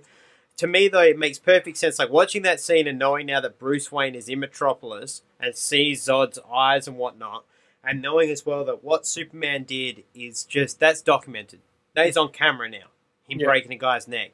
That, to me, is the plot of this film. That's why Alfred is saying to Bruce, he's not the enemy. You need to stop and think, because Bruce is seeing that going, he killed a man. He crossed the one line you do not cross and call yourself a hero. And now I must stop him because he is just as bad. He killed a man and they worship him, Alfred. They worship him. Reckon I'm pumped for that film after. But now watching this, knowing what's coming, I don't feel as bad. This feels like Iron Man 1, knowing there's more coming. But the problem was when they made this, they didn't tell us that. So as its own, it's like, that was just dull. Yeah. But as the introduction chapter, you're like, This it makes is a awesome. lot of sense. Yeah. It makes a lot of sense. Plus, also, I'm pretty sure Bruce is really just pissed off because the Wayne satellite got destroyed. Okay, so enough hate. What I was it love about it, Michael? fucking We want to participate? love Park Kent in this. Nope. Yep. Back on the hate field. No. Oh, Don't like Back it. on I love the fact that Clark trusts him that much that he'll let him die. Yep. that was the thing I liked the That's- most. that's is- what I That's like about a it. lot of trust. That is That's- a huge amount of trust. That's what I like I about don't think I trust anyone that much. Well, that's because you're a horrible human being and live in Maui. yeah. Where? Maui. Oh, Mo. Sorry, Mo. Sorry, I was getting confused over there. Sorry, Be a Y on the end of that word, sure. Fucking It's like an Moonlight. accent above the E or something if you're going to pronounce it like that. But no, I Maybe agree with you Matt, on that one. I do love M-O-I-E. Park Kent in this. I do. It's the Moes. The Moes. Sorry, not the Moanites. The Moanites. The Moanites. No, I liked Park the Kent in this. Kryptons. I really did. And I like the fact Clark was raised by both of Robin Hood, so, you know, if the Superman thing doesn't work out, he can probably go on as Green Lantern, Green Arrow Mark II. So, that was good. Mark Kent in this, I like Diane Lane as Mark Kent. I think she does fantastically. I'm looking forward to seeing her in BBS. She will. She's very good.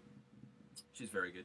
God, he's been so quiet. It's good, isn't it? So much hate residing in that. I movie. gotta say, I was fully on board for Superman to break Zod's neck until I saw the dog was still alive. Because if Zod had killed that dog, I was gonna be like, justified killing. Yeah. Totally justified. Yep. Yeah, I know. My rage must have peaked earlier in the show because I think I'm plateauing. becoming immune. I'm becoming immune to the fucking dumbass things that spew out of your mouths that it just doesn't rage me up anymore. We need to try harder. I love Clark Kent. We love him. Adam, Ben Affleck is going to be a shit Batman. There we go. Diggle There will it never is. have his own He's show. done it. Never. Tom Cavanaugh will never act again. All right, look, let's skip past the bullshit. Let's get into rating this. Let's hand out, first of all, our Barbaras. I'll give you the correct answer. It's Zod. Zod. Yeah, that's where I'm at. I don't like him as Zod. As an antagonist, no worries, but as Zod, no.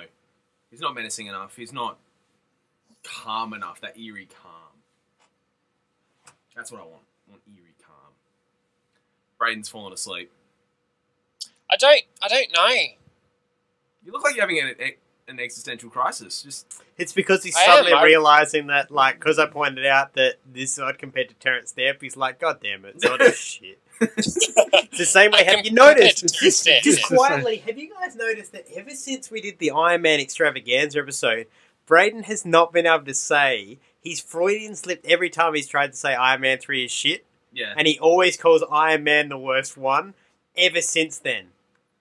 No, I don't. Yeah, you do. Yeah, Okay, do. I'm gonna emphasize this theory as since joining you, The Dark Knight Rises It has become one of your has become one of my shittest Batman films.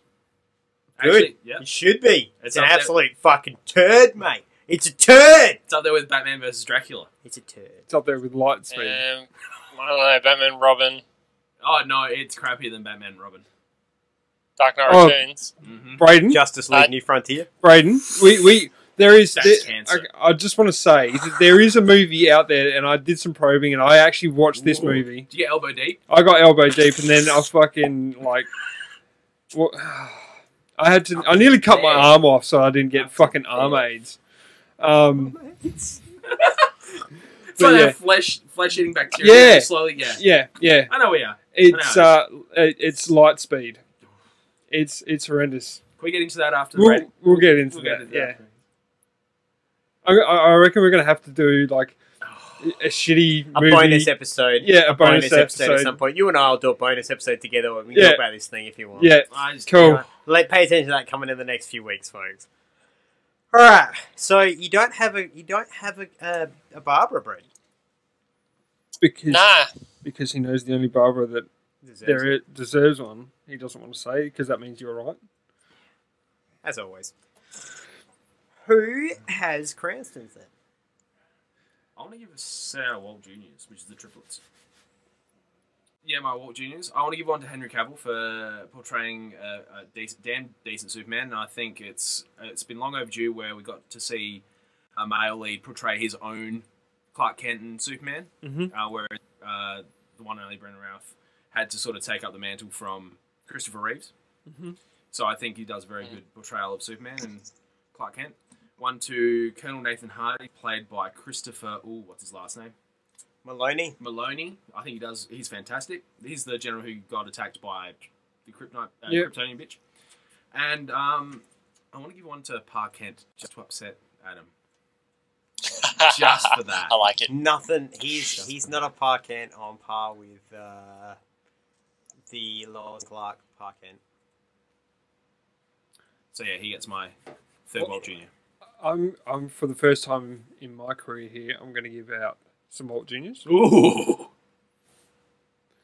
One goes to Mark Kent. Mark Kent. I actually liked Mark Kent in this one, and from the trailers from Batman vs Superman, I'm liking her even more. I'm going to give one to Henry Cavill again because I really did enjoy this Superman and this Clark Kent. And that suit. But he sold both Clark Kent and Superman to me. Yep. And I like how that this was a Clark Kent that was traveling the world and a little bit lost. Yeah. Because he was out of place, didn't know how to, basically He live. didn't know his place in the world. He didn't know what he was supposed to do. Exactly. I do like the non-bumbling Clark as well. Yeah, I I do think we're love. going to get a bumbling Clark coming though. I don't want him too bumbling though. Anyway, I do like this Clark, and I do like that there is that 30 years of him not knowing what the fuck to do before he becomes Superman. I fucking love that about this film. And my last one, I fucking lost it. Yeah, but I'll give you some time to think. Come back to me if you think of it. I'll tell you mine. Okay, you ready? This really caught me by surprise, my answer to this, because If you say Amy Adams, as I was watching it, no, Amy Adams is up there. Actually, of all the Lois Lanes, Amy Adams did okay. Probably second to Terry Hatcher. Wow. But for me, Lawrence Fishburne, Henry Cavill. Okay, cool. I actually think Henry Cavill is the second best Superman, and if he gets a better script in Batman vs Superman, he may actually take out Christopher Reeve for Superman. Yeah. He Totally looks like agree. Superman. Just the way he carries himself and his eyes, and like just this general well, I'm just here to help. And just that glorious face. That glorious face. Actually, Wow, the handsome man's talking about the face. I think It's just made for Superman, that face. Yeah. I know where I fucked up. What? Okay. It was Where this time? When you're born. It wasn't his fault. Fuck you. Fucking piece of shit. Fucking motherfucker. You get this. Fuck you, Thunder. You can suck my dick. You can't get me Thunder because you're just God's fat. I was going to give one to Clark Kent, one to Superman, and one to Mark Kent. Ah, okay. All right. You. Grayson. All right. Zod Parkin. No, I'm just kidding. I'm going to jump Henry Cavill. I knew that sound. Someone's flossing their brain. But Awesome. jump Henry on Cavill. Henry Cavill, I and bet I'm also you would. going to give an I bet you honourable fucking mention would, mate. to Perry Black, just because I wanted to make that joke. Does that mean... What? Perry Black. Oh my god. Whoa. Wow. That's horrid. Oh. I just want to interject. Dear. We've all given a Cranston to Henry Cavill. Does that mean he goes on to the Cranston of the Year awards? In the runnings. He'd be in the running for it, yeah. He's in the runnings. He'd be in the running for the Cranston of the Year. Hold on. Now, depending on the glove rating we get, this film may get in there, but I doubt it. 1 second. Yeah, no. Okay, what are you giving it glove-wise? 4.5. 4.5 gloves. Yep. What do you got, Bray? Yeah, I'll go between 4 and 4.5. So 4.25. Yeah, 4.25.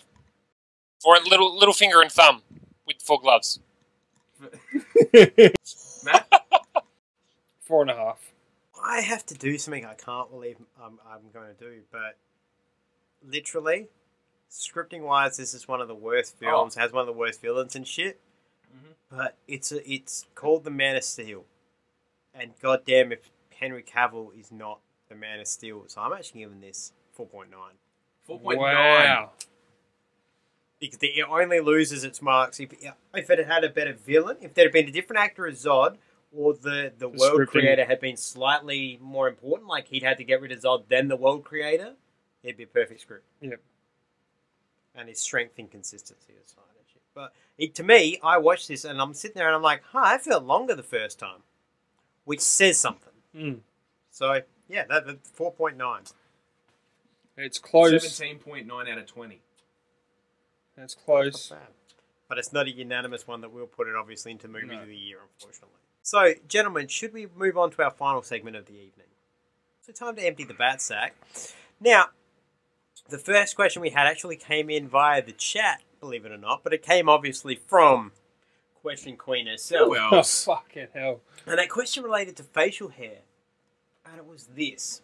Oh, God. Is there a conspiracy behind why we all have facial hair? And look, first of all, I want to point out that only 3 of us do. One is trying his damnedest. But in honor of that, because you made me feel like we need to really help him feel like he's doing okay and maybe his beard will get in there. So, Matt, I have something for you. This is in honor of you, so enjoy this. There's a new pet. Chia. Chia Pet, the pottery that grows. It's fun and easy. Soak your chia, spread the seeds, keep it watered, and watch it grow. So yeah, so there you go. Chia pet. What I'm Fucking saying is, chia. I'm thinking maybe like it says grow seeds. If you pluck out your pubes, trim it down so you just got like the little follicle seed, put it on the chia pet, grow it. Maybe you can harvest a beard. I'm more concerned the fact that the tree looked like a butt plug. Speaking of butt plugs, I didn't bring that in the film. Did anybody else notice when the Zod and the other Kryptonians got frozen and sent off to the Phantom Zone? They totally were dildos. They were all dildos. They were all dildos. Yep, I did. Yeah, right. It was like 8 They even dildos had just balls. flying up They to had the Phantom fucking Zone. balls. Yeah, it was. It was just. They had balls, but they were dildos. Yep. Sky dildos. Phantom The Zone Sky dildos. Dildos. That's why it hurt so much. They were being dildified. Now back to the question at hand. Why do we all have beards? Well, I can answer the question of that. I don't want to look 12. I look better with a beard. Yeah. I don't know if Question Queen. I don't know if did I shave my beard off. Yeah, you did. I did. A couple weeks ago. I don't know if she saw it or not, but when I shaved my beard off because I accidentally over trimmed, it fucking looked horrendous with me. Rookie mistake. Fucking massive probing mistake.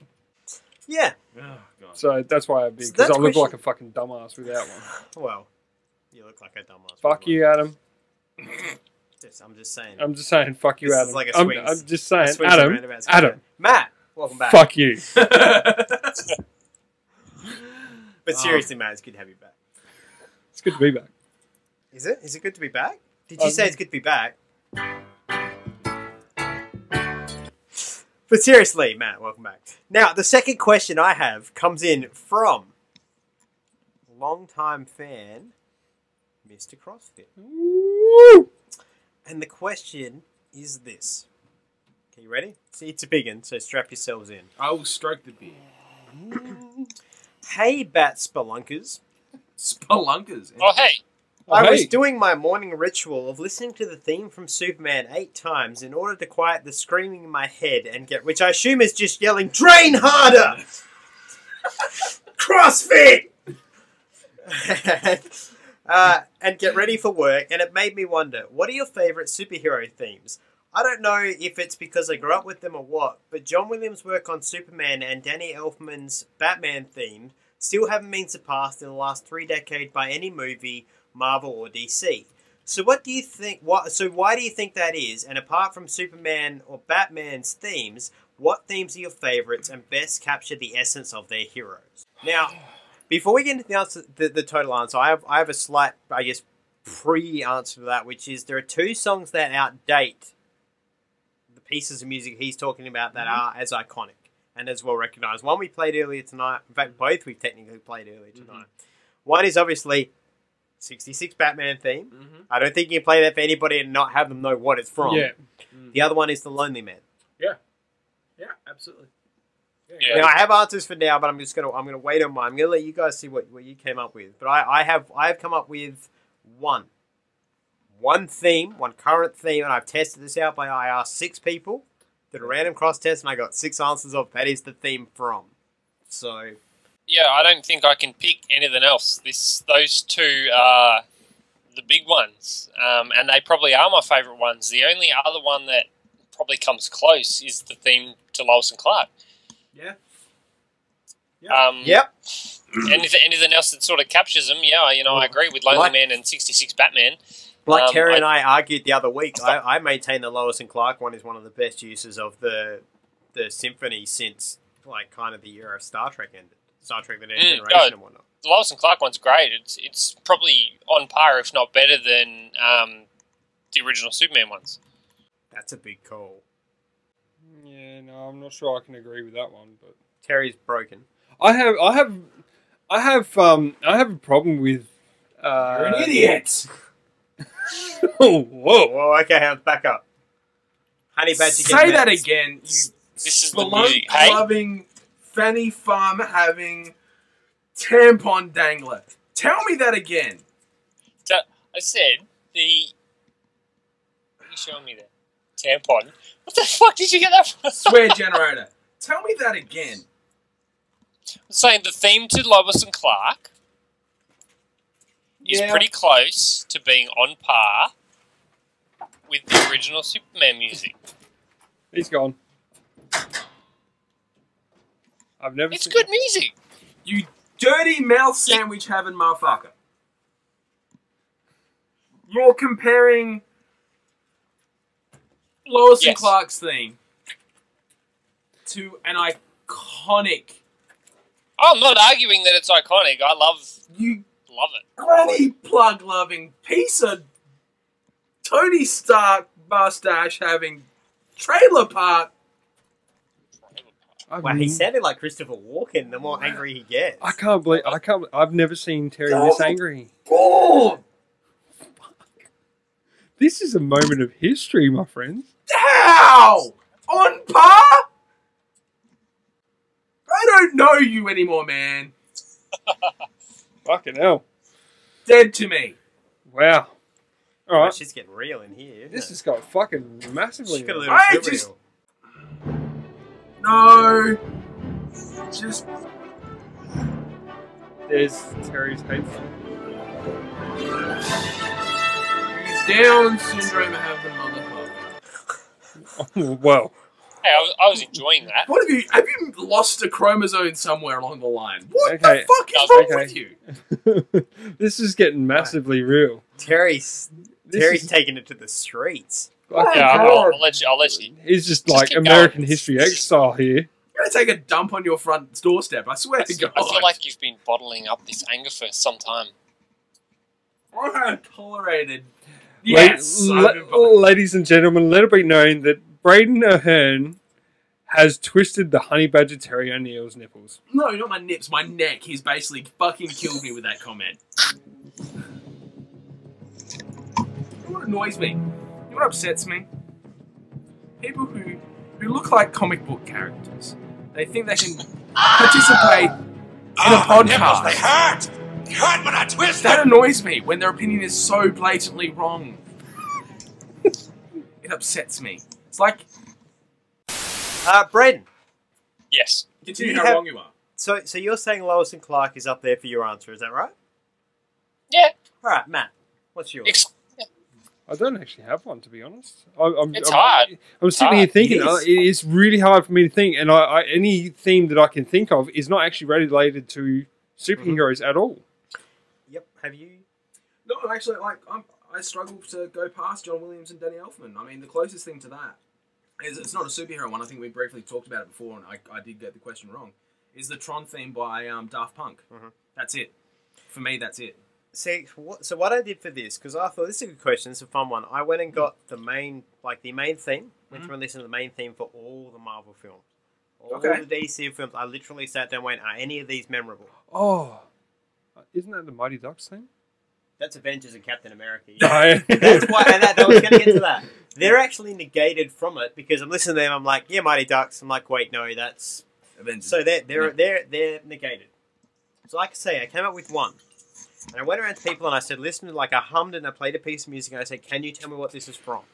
And I'm going to play it now and then I'm going to explain why. I'm going to explain why this is the song that I feel is the best one. And I'm going to slowly fade it in. It's good music, school teaches us and whatnot, so...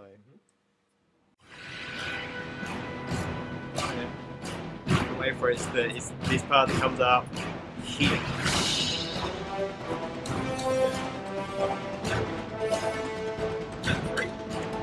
Well, this is all the Iron Man ones, but I'm just going to pause it. I'll jump back in. I'll start playing again in a sec. The reason this one is my favourite, and it comes from 3, is because and I'm going to play it, let it play out, and I'll point out once I've heard it. There's a moment in this that, because he said that, what is it like, for instance, Superman's theme has that Superman, the Batman theme has the Batman soundness to it. There is a moment in this, it's only in the Iron Man 3 one, that to me is like, yep, you hear that, and there is no, pretty much it's this moment that people like, Iron Man. Yeah. They were recognizing the theme, but they heard this bit, and that was the part where they just knew it was Iron Man. So here we go. You ready?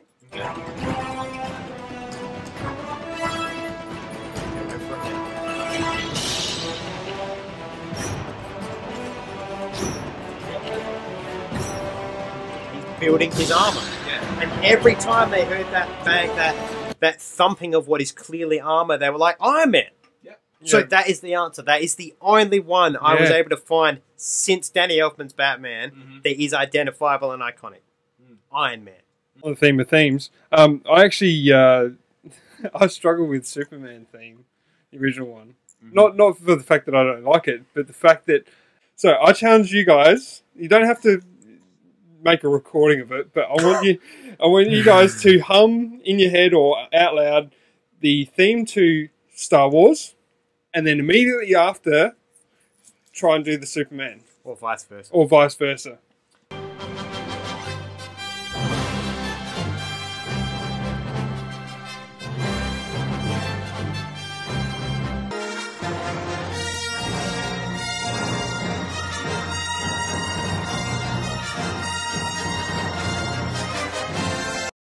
Pretty hard. It's good times.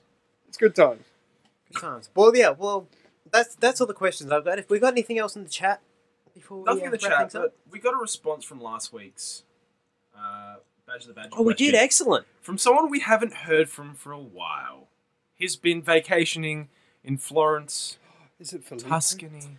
Mr. Cosplay himself, the handsome Philip, the only man who's Braden's real contender for handsomest man of the year. Absolutely. The beard of the year. The beard of I the think he's millennium. taking me on for beard of the year. Yeah. Yeah. So the question is, with Stephen Amell's recent appearance on WWE Raw this previous week, what crossover film from the DC Marvel world would you want to see involving your favourite TV show? He wants to see a Matt Murdock and Laurel Lance team up on Daredevil. Probably not going to happen, but both lawyers, both vigilantes, could be good. That's a good answer. I can see that. He did See, it right. I thought about this for you, because obviously you said it's a task. You want us all to answer this as well. Yeah, absolutely. Okay, you ready? Deadpool Ready? on Days of Our Lives? Nope. Well, you're close. You were so close. Ready? What? Because you said team up on your favourite shows, right? Yeah. I want to see the Deadpool and Johnny Drama Hour. Oh my god. Let that sink in. Nothing would get done. Would that not be the most That'd be amazing brilliant. fucking show you'd ever see, though? It'd be like Seinfeld all over again. Yeah, I'd like to see Black Mask on Breaking Bad. Whoa. You bastard.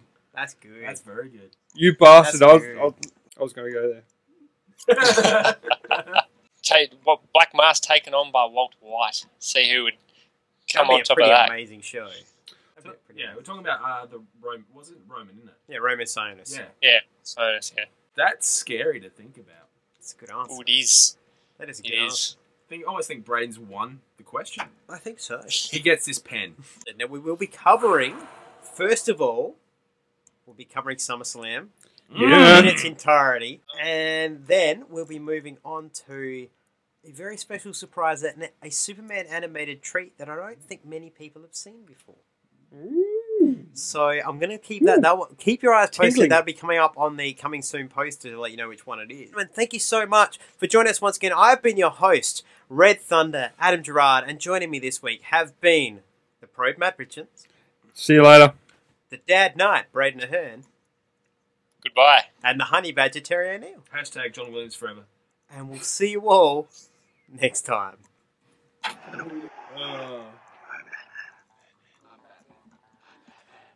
Well, Braden's a fucking moron. Doesn't know what he's talking about. He's wrong. He's been wrong on so many levels today.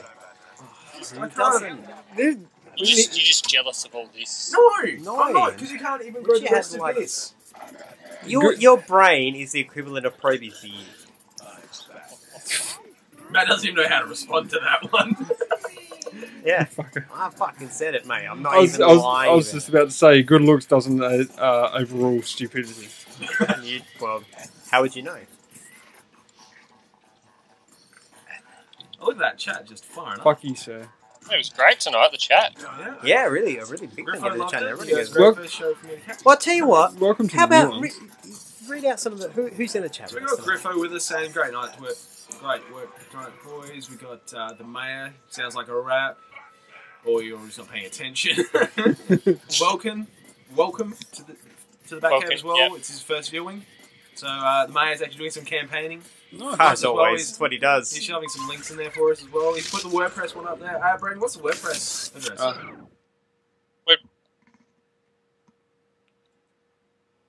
Go ahead. What's the WordPress? Oh, WordPress. From the Batcave Podcast.wordpress.com. There you go. Man. Thanks, Yeah. Mayor. Absolute fuck up free Friday. Fuck Yeah, up right. free Friday, Smooth. although it's Saturday. Well done. Where did you get that hat, Brayden? Where did this is actually my son's hat. I Does your stole son it. have the same size head? No, it's adjustable. Oh, okay, cool. I thought it was a fitted hat. He wanted to take it to bed, and I'm like, no, you can't wear hats in bed. Daddy needs it for a podcast.